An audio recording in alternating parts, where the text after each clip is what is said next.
Good morning, Watertown High School. I am Mr. Fairchild, your principal, and I'm here to say welcome back. Very excited to have you. We are very much hoping for a much closer to normal year this year at Watertown High School. We are a high school this year of almost 1,100 students and over 150 staff members. So with that in mind, make sure to, till we're told otherwise, to keep masking up while you're inside, save when you're eating lunch. Speaking of lunch, on your schedule, it'll either say cafe, which means you're going to eat down in one of the two cafeterias. Pick a friend, walk in there with them, but one of the two cafeterias. If it says AUD, that means auditorium. You pick up your lunch and you have to walk back to the auditorium again, hang out with a friend, but go back to the auditorium and you have to sit around 6 feet apart from each other while you're eating. So the whole time actually, please. But stay masked up until you're eating. That would be great, very helpful. Now, let's talk about high school. High school, unlike the elementary school, where if you're in second grade and you're not doing so hot, you still might end up in third grade. High school doesn't work like that. It's all about credits. High school is about getting 22 credits in New York State to graduate. So in order to get 22 credits, you have to have about 5.5 a year over a 4-year period. Most students, many students, will get through high school in 4 years. Some of them get through 3.5 years, some of them 4.5 years. It really doesn't matter how long it takes you to get there. You got to get the 22 credits. So along that line, it takes about 1 credit for 1 class. So if you have English 9, you get 1 credit for a full year of English 9. If you had health class, that's a half credit, and so on, because it's a half-year course. Teachers. Your teachers are on your team. We're on the same team. We got the same goal. Most days, hopefully, you are happy with your teacher.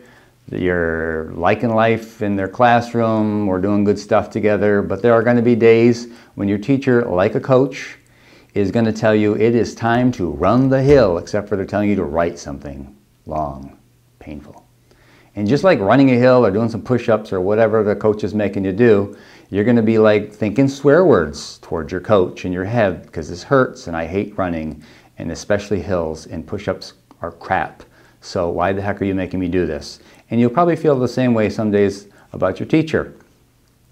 They're on your side. They're doing it because they need you to accomplish the goal, to be prepared to have the 22 credits. So work with them. They're on your side. Most days are going to be good, but remember that on the bad days, please.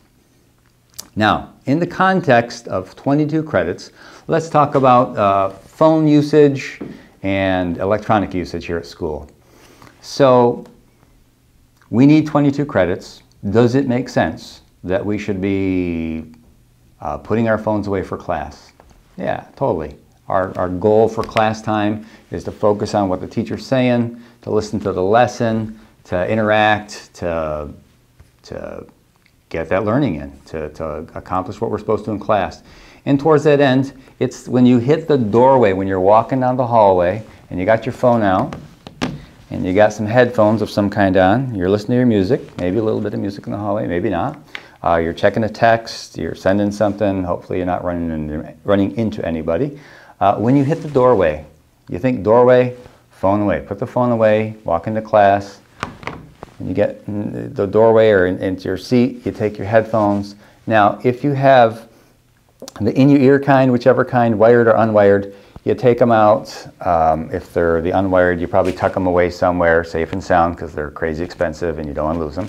If you got the wired ones, please do not leave them hanging over your ear like this, because it just looks like you're continuing to listen to music and not being so respectful. So if you would just take them, pop them down. If you got some crazy thing like I do, pop it around your neck, make sure it's off, focus on school, get your 22 credits.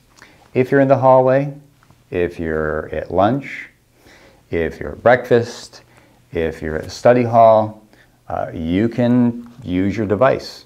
You can listen to some music, you can send a text if you need to. We're hoping that you're not going to be doing that most of the day, because we're hoping that you're focusing on school, but you can. It's not against the rules. Thoughtfulness. We get to use our music, especially in study halls. Most people like to listen to music while they're working, or lots of people do anyways. Toward that end, make sure that as you are sitting there listening to your music, that your music is low enough in volume that it's not bugging the person that's sitting next to you. So please be thoughtful about that. Also, if a staff member asks you to put your stuff away, even if you normally in that spot you get to have permission to use it, just thoughtfully put it away. Just be respectful. Put it away. Don't stress about it. Follow directions, because that's always number one. 2, just a thoughtful, respectful thing. So I go out for walks. I'm walking down the street. I've got my music going, because I like to have some music when I'm walking most of the time. And I see my friend Mike, my neighbor Mike, walking as I'm walking down the street, and I know I'm not going to stop and chit-chat with Mike, but I'm just saying hey. So I'll probably pop down the volume a little bit as I'm walking. I'll say, hey Mike, how you doing? And we'll say hey to each other. However, I might be walking down the street and I'm going to probably stop and talk to Mike for a minute. And I want to show Mike respect because he's my neighbor.